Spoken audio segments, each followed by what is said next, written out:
Welcome to section 19.6 of metabolism. In this video, we'll focus on memorizing the details of Hurler syndrome and Hunter syndrome. Let's get started. This scene will take place in Alaska as part of the infamous Iditarod trail sled dog race. The person here is taking a break from the race and is hurling javelins at the trees. Hurling sounds like Hurler syndrome, so this will be our symbol for Hurler syndrome.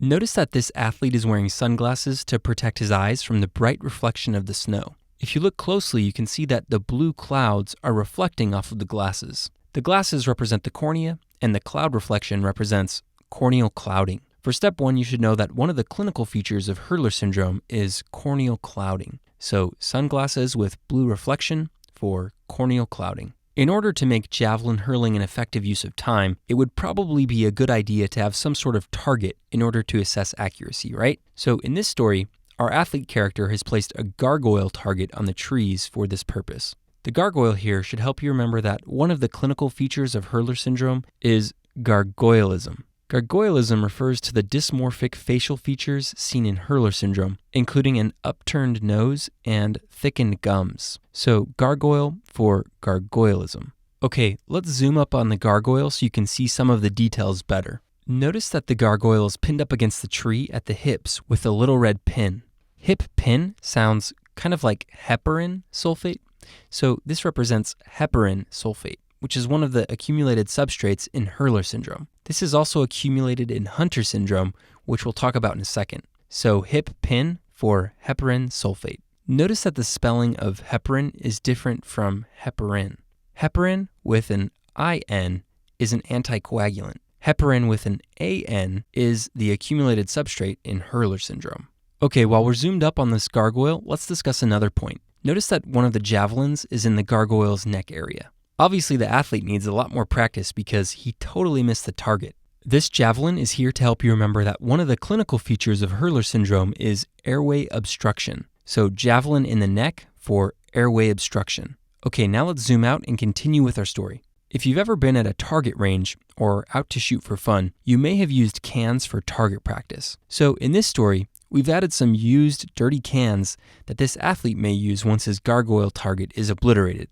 The dirty cans on the ground are here to help you remember that another accumulated substrate in Hurler syndrome is dermatan sulfate. Dirty cans sounds kind of like dermatan, so dirty cans for dermatan sulfate accumulation. Like I mentioned at the beginning of the video, this scene takes place in Alaska as part of the Iditarod trail sled dog race. So we thought it would be appropriate to include a sled with dogs in the background. The Iditarod race with a sled back here is to help you remember that in Hurler syndrome, the deficient enzyme is alpha-L-iduronidase.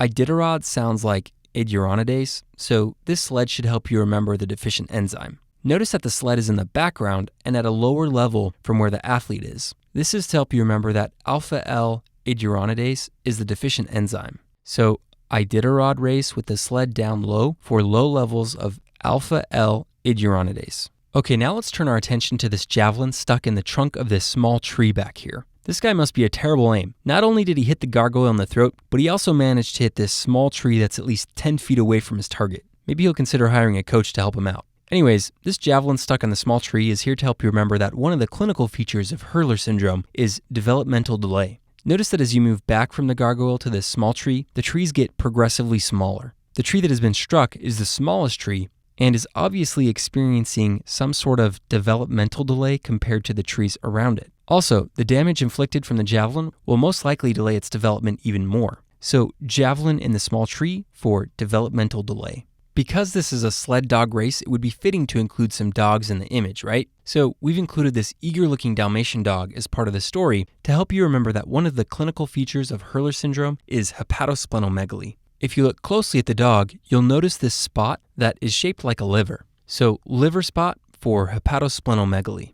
Now we've added this old retired hunter guy sitting on the log, giving the athlete some pointers. Looks like he got a coach after all. Hopefully his aim will improve soon.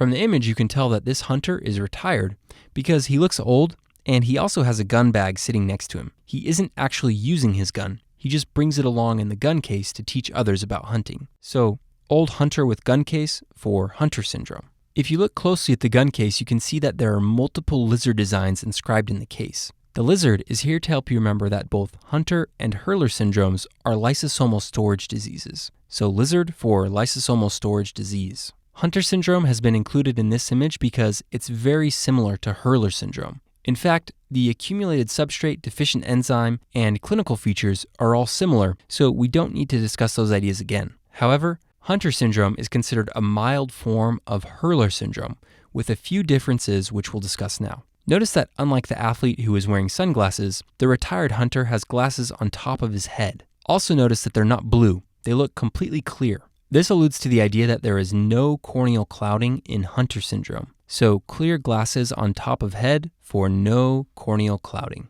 The athlete character has a Dalmatian, but this retired hunter guy has a very aggressive looking German Shepherd. The aggressive dog is here to help you remember that one of the clinical features of Hunter syndrome is aggressive behavior. So aggressive dog for aggressive behavior.